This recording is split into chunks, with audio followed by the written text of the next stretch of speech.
Hi, and thanks for checking in again.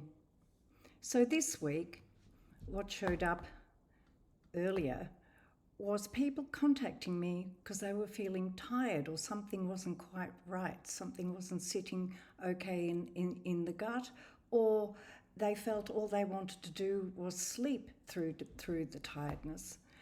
And given everything that's going on, it's quite understandable. The energies are quite heavy at the moment.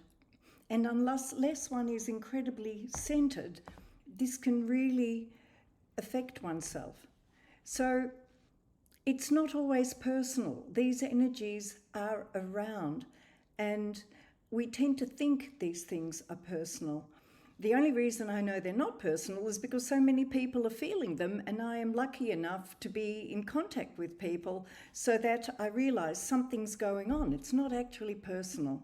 So sometimes it can be as simple as you're overworking, you've changed your routine, you need some protein. But on the other hand, it's even without watching the news or tuning into what's going on, there's a general energy around at the moment, and partly because it's spring, and apparently according to the Vedic, spring is a heavy month because we're coming out of winter, and the earth and water are meeting, and it's quite a heavy energy, which of course will lighten up through to summer, where we get all sorts of magical dreams and hopefully implement some of them.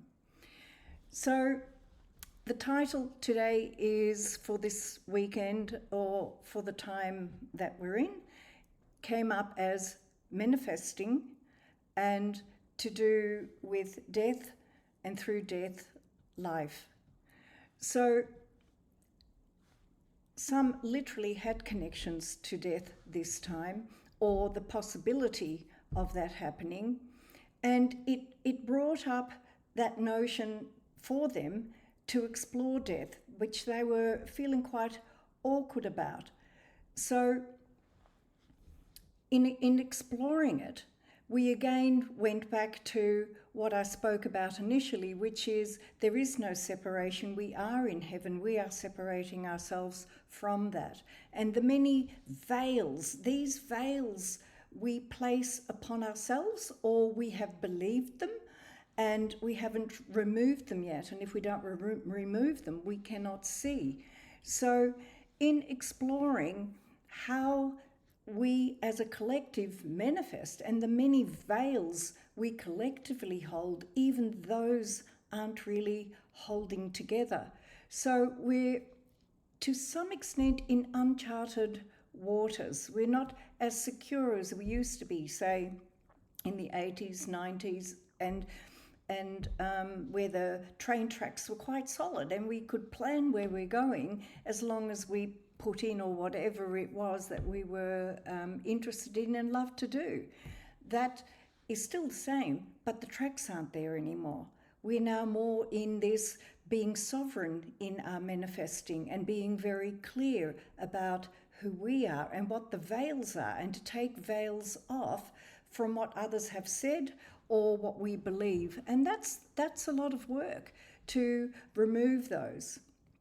So interestingly, following on from that, a being came, and the analogy was very fitting as a follow-on, because it was the equivalent of a block of ice, if I use the analogy, a block of ice melting and still feeling the water that the ice had melted into.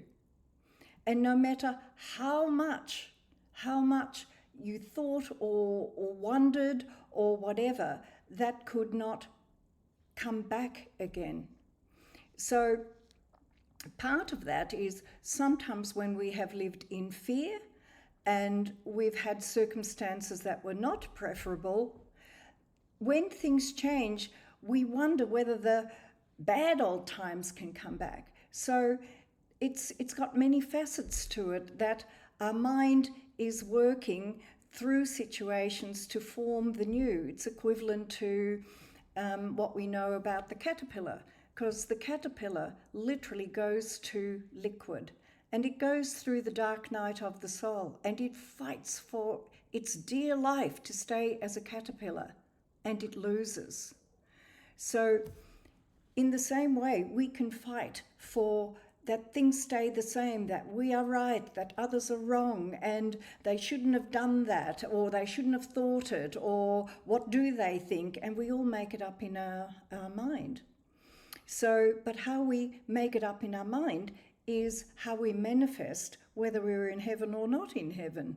And so working with it and seeing that things are changing, and in the process of it changing, we are the sovereigns, that in our simple choices on a daily basis of being who we prefer to be, rather than coming from a judgment of what we think others are or are not, we're going to end up in a place that is preferable. So that's very much the theme that came up. I mean, it was mentioned the story of the Japanese soldiers who ran away and hid in the forests and learned to live there by themselves and survived. And when they were eventually found, they had not yet heard that the war was over. So in their mind, the war was still going on. So it'd be good to reflect to sort of see what wars are still going on inside of you that can actually stop, because they're created in our mind, and we too can go through the dark night of the soul and become the butterflies, because that process is well and truly happening. So the essences that came up were 5 corners, and the other one was mountain devil. I'll read you 5 corners. 5 corners is that plant that represents the man with the head, 2 arms, 2 legs, the five aspects. And it says here that this essence allows the life force to flow through these 5 centers. When this happens, a person feels good and strong in themselves. They feel their own love and beauty. The essence resolves low self-esteem, lack of confidence, and diminished self-love. In the negative mode, the person will appear crushed and held in. So the negative conditions: low self-esteem, dislike of self, crushed, held in personality, and colourless. The positive is love and acceptance of self, celebration of one's own beauty, and joyousness. The other essence, as mentioned, was mountain devil. And mountain devil is more that aspect that relates to hostility, anger, holding grudges, suspiciousness. And the positive is unconditional love, happiness, healthy boundaries, and forgiveness. So it is for people who tend to be suspicious of others. Mountain devil helps to develop unconditional love and acceptance. It helps one express anger in a healthy way and so develop safe boundaries. This may open the way to forgiveness. And an important part of that is to not blame. To not blame means to be sovereign. When you're sovereign, you take actions in relation to it. You may need to sit at a round table with others and discuss how things are really sitting in a way that comes from a wanting to sort things out, wanting to get clear about where they're at, where you're at, and not with a judgment, but as a revealing of what's going on and what choices we can make from that, because then we can move forward and manifest without blame what we can do about it. So in that way, we can speak to others in a way that we would like to speak to ourselves, to explain to ourselves that situation. How would you explain it to yourself? And that in that same way, explain it to others. And then in that process, we weave together or go our own way to weave the fabric in a place where we want to play, in a joyous situation. So part of that actually also came to breath and the ability to breathe deeply, and to do that several times and to find that relaxed space.